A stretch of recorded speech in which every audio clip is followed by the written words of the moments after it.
Coming up on this week's A Lively Experiment, it's our annual Year in Review program, a chance to look back at the good, the bad, and the ugly in Rhode Island in 2024. And our panel offers some predictions for 2025. A Lively Experiment is generously underwritten by... Hi, I'm John Hazenwhite Jr. For over 30 years, A Lively Experiment has provided insight and analysis of the political issues that face Rhode Islanders. I'm a proud supporter of this great program and Rhode Island PBS. Joining us with their musings, Boston Globe reporter and Rhode Island PBS weekly contributor Steph Machado, Brown University political science professor Wendy Schiller, and Ian Donnis, political reporter for the Public's Radio. Welcome to Lively. I'm Jim Hummel, and it's great to have you with us for our last program of 2024. There were plenty of highlights and lowlights the past 12 months, so we asked our panel to rewind the tape and give us their top choices for a handful of categories and some predictions for next year, which we'll get to a little later. So welcome to all. Steph, we welcome you. You're new this year. Maureen Moakley, who was a normal panelist, could not join us this year. So Steph, welcome. We'll get to you in just a second. You know what? We'll start with Ian and show you how it's done. Sounds Ian, good. top local story. Well, if you hated the state banking crisis and if 38 studios drove you nuts, then the Washington Bridge saga is the latest edition of the pantheon of boondoggles that drove Rhode Islanders mad in 2024. It's clearly a tough issue for Governor McKee. He and DOT Director Peter Alviti say the state is now on the right track, but we're already bleeding into the next campaign for governor. McKee says he's going to run for re-election. We'll see if he follows through on that. And it's just been a bitter issue for Rhode Islanders who've spent a lot of time in traffic. It's something that hits people where they live or where they drive, and that's always a tough thing to respond to politically. Yeah, and we wonder if we're going to be talking that as the top story for next year. We'll see. What do you have for top local story? It's the bridge, Jim. Yeah. There wasn't even anything that came close to the Washington Bridge for the top story of the year. It affects every sector of society. Obviously the drivers, but business, politics. It's going to cost a lot of money to build a new one. We'll see if the cyber attack replaces it as the top story in 2025. That's probably the story that comes the closest, although it's only been a few days of that story. So, but it's the bridge this year. A year ago, as you were thinking about that, because they said at first it was going to be, a couple of weeks to get it redone, or maybe March and then whatever. Did you think in the time this is going to go on a lot longer than we think? I definitely thought it was going to be a gigantic story in 2024. I did not think it was going to only take 3 weeks to get it back open. And just the sheer, I couldn't even imagine that this primary artery that is used to get to Providence from the East Bay could be closed at all. Never mind for 3 weeks, never mind for years. And obviously they have the highway open on the other side, but I didn't think it was going to take as long as it seems like it's going to take. Wendy, top local story. Well, it is the bridge, but I'll say the story is that Rhode Islanders have been very inconvenienced, but also adaptable and flexible and got used to traffic patterns and sort of time things a certain way and have come to live with it. And we have other cities that surround us like Boston where the traffic is atrocious every minute of the day practically. And so now we're living a little bit more like a metropolitan city with difficulties that probably could have been avoided. But at least we showed resilience and we showed flexibility and we're coping with it. And I think that is part of the story. You got to admit, it's pretty rich, though, for the airport to be promoting itself with a commercial saying, don't spend time in Boston traffic when we're spending time in a lot more traffic around That is a here. little rich. Well, except I that think the that every time I see that commercial, I'm like, it's going to take you a lot. but the traffic, it was terrible when it first started, but it's still nothing like Boston. Yeah, I mean, it's just nothing. Boston all the There's time. no comparison. All right, let's go to top national story. Steph, let's begin with you. Top national story. I'm going to go with when Donald Trump was shot. I think that was such a huge story that changed the entire election. And, I will, the moment at the RNC when he came out, it's a big deal regardless for a former president to have an attempted assassination, but when he came out at the RNC with the bandage and they sang, was it Proud to be an American? And the Republicans, it seemed like that was the moment when they really coalesced around him. And that was when that was when Joe Biden was still in the race. But I still thought that was the moment that Trump won the election. And it was a huge story for that to have happened. Interesting. Top national story for you, Wen. I actually think that Trump, I disagree on the timing of it. I think that the FBI raid on Mar-a-Lago on the documents case was probably the turning point for the Trump campaign, because even no matter what you think of the fact that he did something that does technically break the law, he's a former president of the United States. He was duly elected, and storming his house at 6 a.m. over documents seemed to me excessive. And I think it sort of reaffirmed the narrative about the FBI and law enforcement and witch hunts. And I think it started the positive momentum for Donald Trump. Do you have a top, or was that all of it? Yeah, I think that's... That was the beginning of it. That's the beginning of it, and I think Donald Trump is the story of 2024. Okay. Ian. My top national story is the comeback of Donald Trump, who looked like he was facing very tough skating a couple of years ago.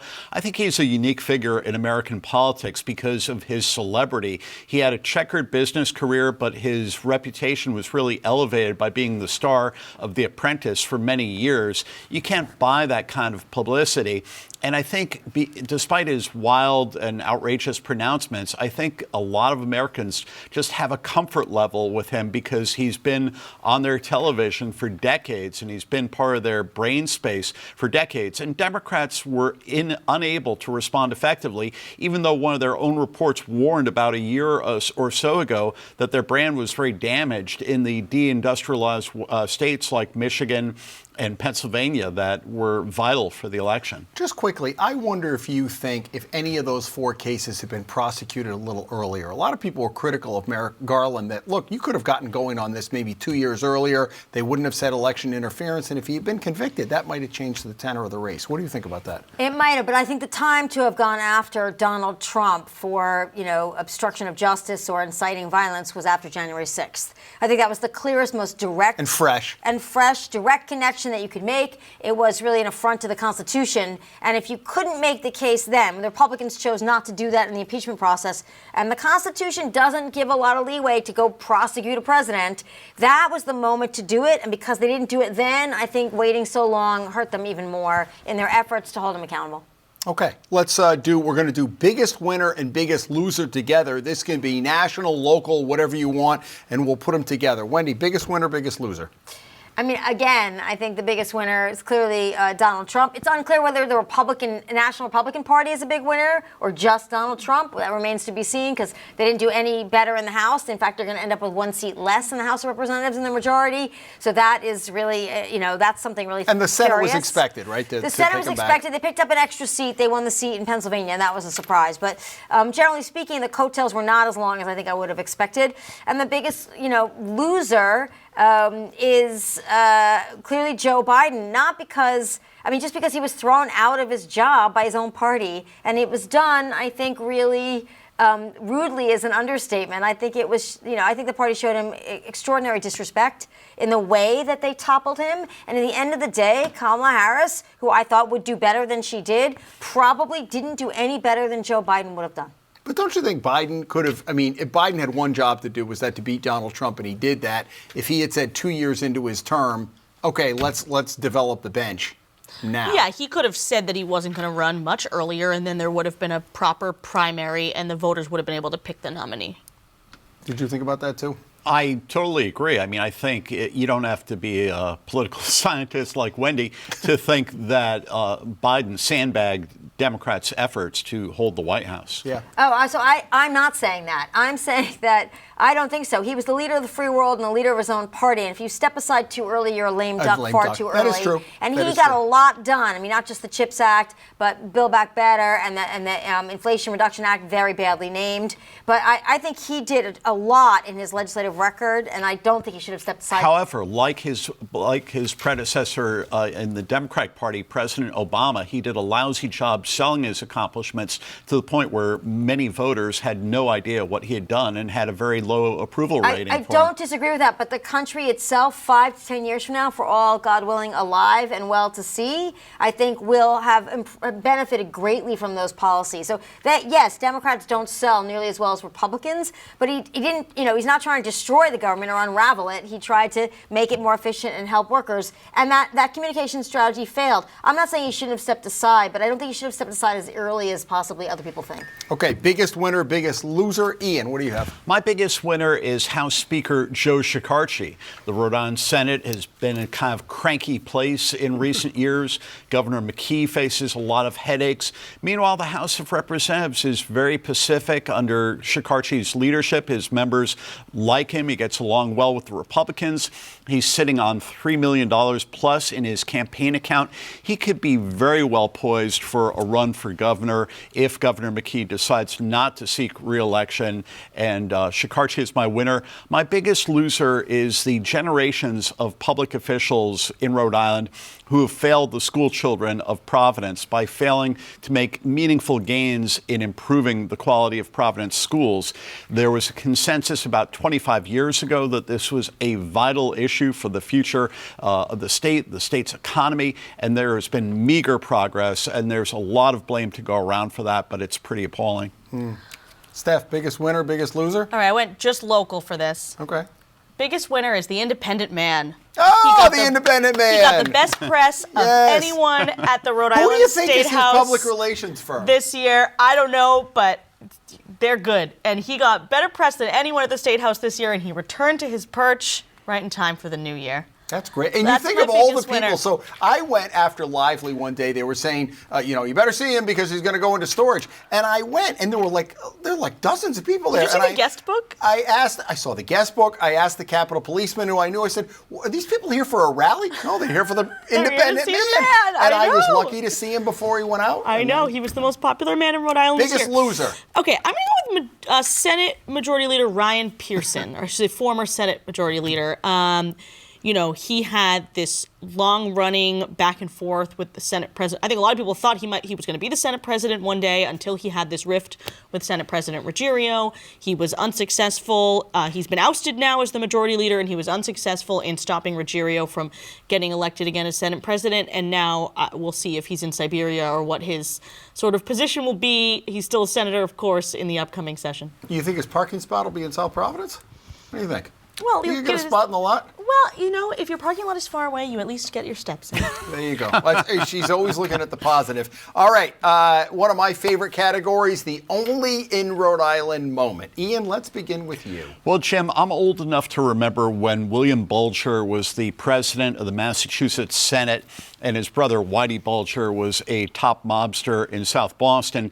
Here in Providence, we have a situation where a nephew of the police chief, Oscar Perez, it's the nephew who was convicted and recently sentenced for being the kingpin in a massive fentanyl running operation. Federal prosecutors say there's no sign of any link between the misbehaving nephew and his two relations in the Providence Police Department, but that's still an only in Rhode Island story. Yeah. Steph, what do you have? Well, we seem to be sort of cursed with December debacles, and so I think the fact that almost exactly 1 year after the Washington Bridge shut down, we had another major crisis in this cyber attack, the details of which are still unfolding, and it's called All Right Bridges. I know. I don't want to make light of it because it's such a bad story that's going to impact so many people, but the fact that it has bridge in the name, it's just, this is only in Rhode Island. But don't you also think in Rhode Island too, because like there are people like me who still call it the Newport Bridge. They don't call it the Pell Bridge. Sure. People still call it UHIP, right? Aren't there a lot of people? Do you think everybody the whole I guess if you use marketing campaign if you use it, you probably call it Healthy Road because that's the website you Is that go what it to. is? I think that's the website you go to. RHOD? Or? Yeah, of course. Oh, please. Yeah, so I think people call it whatever website they go to log into their account is probably what they call it. Wow. What do you have for the only in Rhode Island? Well, mine's a little bit of a different story. So we know on the east side we've had a lot of changes, a lot of things closed. And in East Side Market, for example, example, Stop and Shop took it over and then closed it. And so another store in that parking lot has created a pop-up where it's on Saturday and they have like music and food trucks and they're selling things, local goods, and it's funny because it was packed. And I thought this is only in Rhode Island where everyone's used to going to East Side Market maybe on the Saturday, and it's gone there, huge parking lot. So somebody else comes in and basically it's like a block party in a parking lot. And I thought this really strikes me as only in Rhode Island. So are that's they my getting only repeat business, or do you think it was Yeah, the people oh, no, who no. showed up and No. thought that the store was still open? I was one of those people who was a repeat show up, and there were people there the whole time, and like it was, and a porta potty, it was everything. It was very Rhode Island, I thought, to me. But I wanted to say also another loser in Rhode Island and possibly City of Providence is, of course, the Providence Place Mall, which has anchored a lot of things, our hotel business, lots of new hotels, and thinking about how that was controversial when it was first created, but how people thought it would be an anchor for Rhode Island. And you can see other shopping malls like Garden City, let's say, or maybe even Warwick Mall doing better. And that's a big story, I think, that will unfold in 25. And sort of, is that urban development? Is that mistaken management? Is that COVID? What happened? But I think it's a big story. Let's not get to the predictions too quickly, Wendy. You're jumping the gun here. Okay. All right. This is another part of my favorite part of the program. We roll the tape from last year. We keep the tape for years and years and years. We only went back a year. So let's see what Ian predicted last year. We'll react to that and then get his prediction for 2025. 2024 will feature legislative elections in Rhode Island. I think the partisan makeup of the General Assembly will remain much as it is now, with Republicans holding only 9 of 113 seats between the House and the Senate. I think the national GOP has been kind of a drag on the fortunes of Republicans here in Rhode Island, and I don't see that changing anytime soon. One other prediction: I think the state is very slowly starting to come to terms with some of the long-term challenges it faces in terms of health care and hospitals. Attorney General Peter Nerona has been banging a drum on that.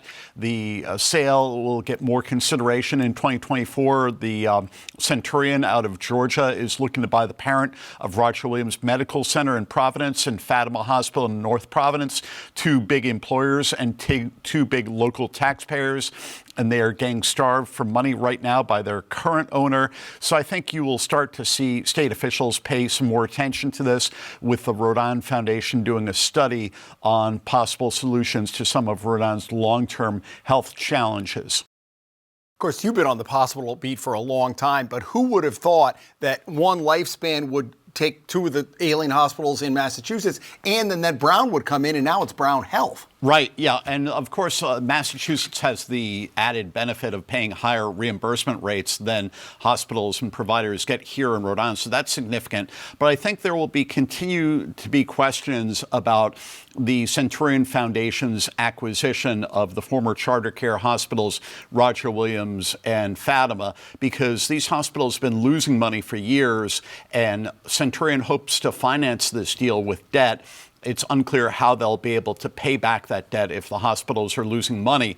In terms of the legislature, I misspoke last year on the number of GOP lawmakers. I should have said a total of 14. At the time, it was 9 in the House and 5 in the Senate, but I was correct in predicting treading water, because now with elections this year, there will be 10 Republicans in the House and 4 in the Senate, so the number remains constant at 14. Duly noted. Do you have predictions for 2025? Yes, my predictions are that tamping down prices and inflation will be more difficult than President-elect Trump suggested during the campaign, and also that I'm a little more gloomy on the outlook for making progress on some of those thorny issues, complex issues in Rhode Island, like healthcare and housing. I think there can be incremental future, but it's going to be a long slog to make meaningful improvement on those. Quick question: will the pallet shelters be open? That's anyone's guess. We can only probably hope. on the most beautiful day in June. Yeah, probably. All right, let's get to Wendy's prediction for this year from last year, and then we'll get hers for 2025. We'll roll it. I predict, going out on a limb here, I predict that Kamala Harris will not be the candidate alongside Joe Biden for president in 2024. Really? She'll stay vice president, but I think those poll numbers could get very, very difficult for Biden in some key swing states, and he might turn to someone like either Gretchen Whitmer, who's been reluctant, but very popular in Michigan, or Raphael Warnock of Georgia. There's nobody on the ticket in Georgia in 2024, and that's a real problem for the Democrats. There's no African American on the ticket, and if he were on the ticket, you'd lose a Senate seat potentially. However, you would gain turnout. You might win Georgia, win Michigan, you'd win Pennsylvania potentially. I think it would drive African American voters up to the polls, and you could even be more competitive in Ohio. So I see Biden, if things don't turn around by early spring, making a change. And by the way, the Democratic Party can still nominate somebody other than Biden at the convention. So you have until the convention, and then states print their ballots. So if the state, if you get that nominee done that's not Biden before the convention's over, in other words, you nominate somebody else, those state ballots will get printed with a new name. Well, we talked about that a lot last year, and it wasn't quite the script you expected. No, but it's 50-50. That's a 50-50 prediction. So I was right that she was not vice president alongside Biden, and I was right that it was somebody other than Biden. What struck me as so surprising about my assumptions in that prediction was the African American vote. Now, in the end of the day, Donald Trump picked up between 2 and 3% of the African American vote. That's it. You know, the narrative is, oh, he did so much better among black voters. He didn't, but there was. What about Latinos? Latinos, I think it was 49% of Latino men, but Latinos, the majority of Latinos voted for Kamala Harris. So Latino voting has, Republicans in the past, George Bush got 44% of the Latino vote. Donald Trump did just about the same or a little bit better. So Republicans have done well in the past with Latino voters. But I was surprised about the low turnout for an African American woman. And so I think to myself, well, there was high black turnout for Barack Obama and lower turnout for Kamala Harris. That could have been a lot of things associated with the Democrats, but there could be still some reluctance to vote for a woman for president. And I think that intersected with Kamala Harris's campaign. Plus, 74% going wrong, the country's direction is in the wrong direction is tough to overcome. So I was surprised because there was enthusiasm when she got nominated, and it just seemed to dissipate.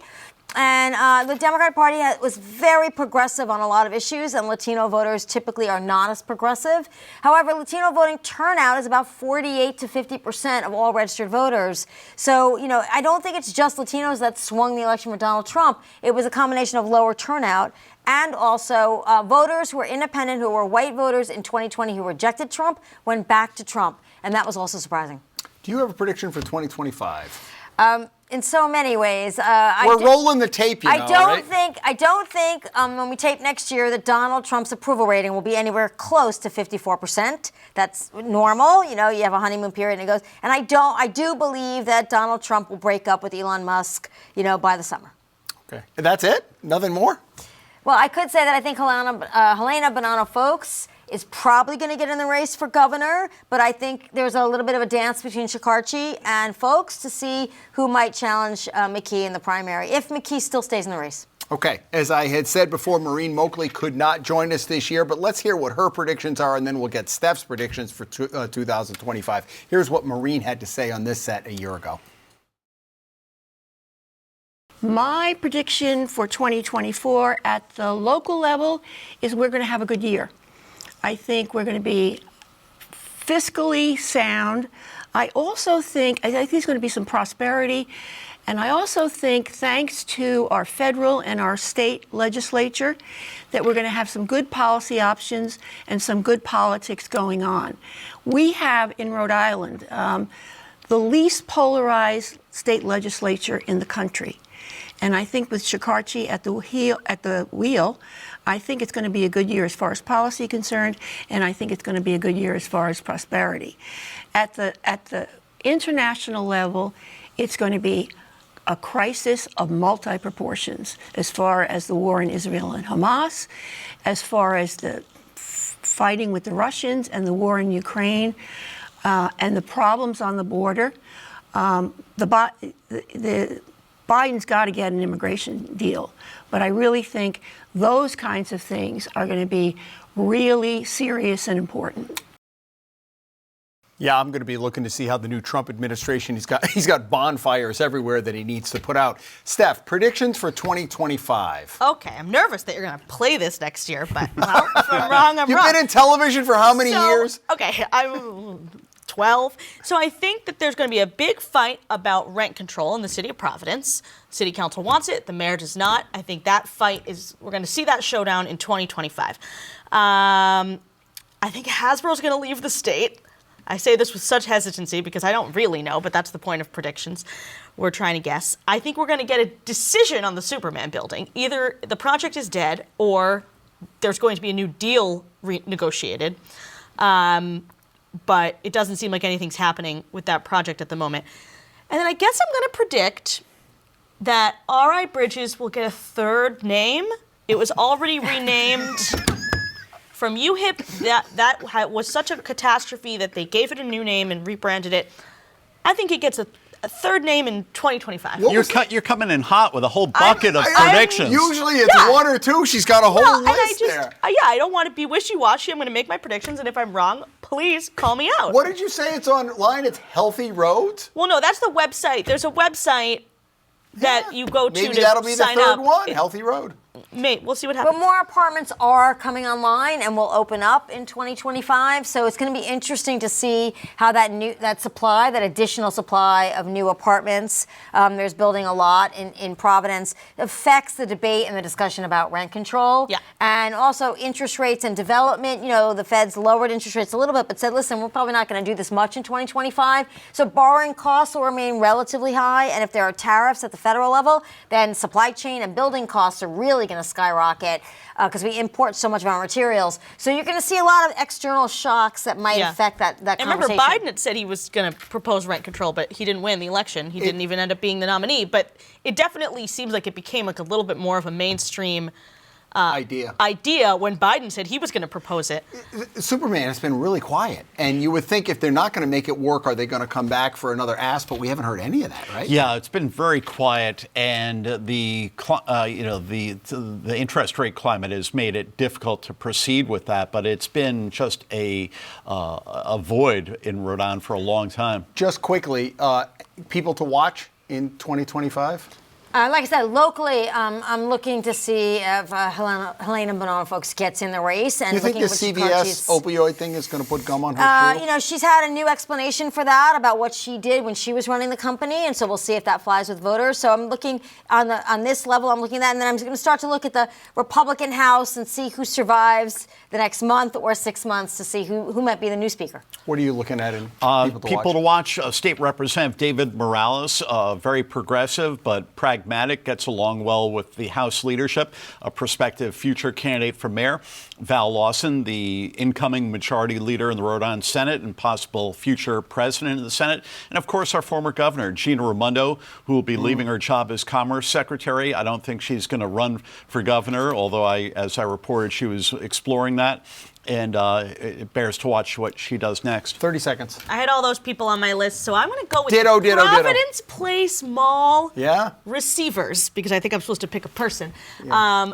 The future of the mall is going to have a massive impact on downtown Providence, whether it shuts down, whether it gets sold and turns into something really fun and is attracting people. It really matters if the mall lives or dies, so I'm going to watch that. All right, all that's great. Boy, we packed an hour into 30 minutes today. Thank you, Ian. Great to see you. Steph and Wendy, great panelists throughout the years. And folks, thank you for your loyalty to this program. We love bringing it to you every week. Join us back here next week. We'll have a reporters panel looking at the legislative session for 2025. We'll be here every week with you right through until next year when we do our predictions and rewind the ones from this year. We hope you have a great Christmas and Hanukkah. Join us back here next week as A Lively Experiment continues.